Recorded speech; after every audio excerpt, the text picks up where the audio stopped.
Ал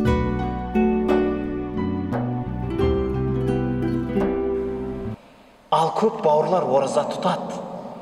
Қалай тұтатынын айтайын ба? Түнімен интернетте отырады. Сөйтеді да күнімен ұйықтайды. Тек намазға тұрса.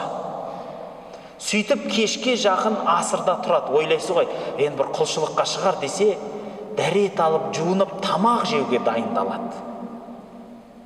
Қайтадан тамақ үшін ораза тұтқан болды ғой ол кісі, бауырлар. Алла үшін емес. Тамақ үшін болды.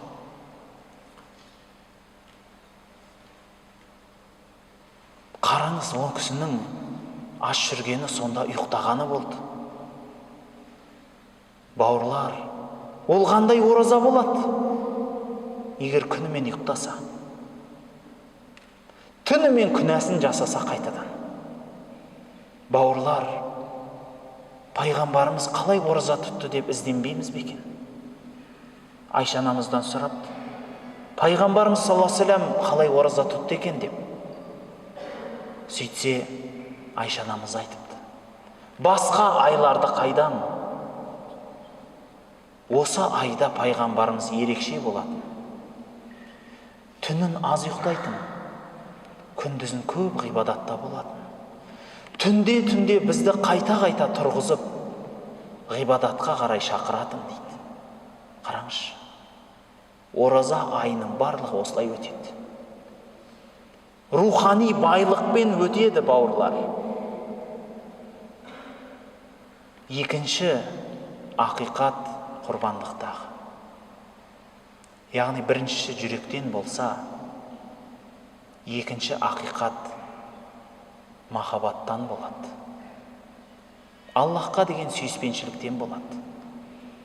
Білесіздер, адамның екі баласы болды, адам атаның.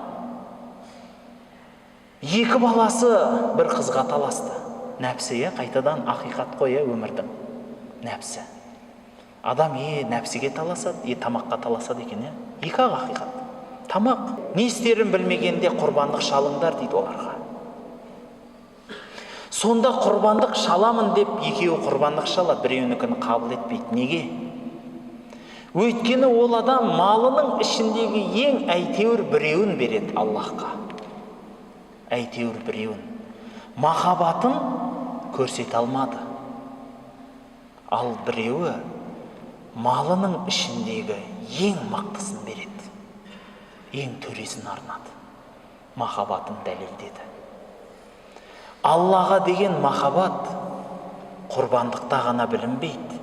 Оразада ол құрбандық, бауырлар. Аш жүрсеңіз, Алла үшін аш болыңыз. Алла үшін болыңыз. Көзіңізді қисаңыз, Аллах үшін болыңыз.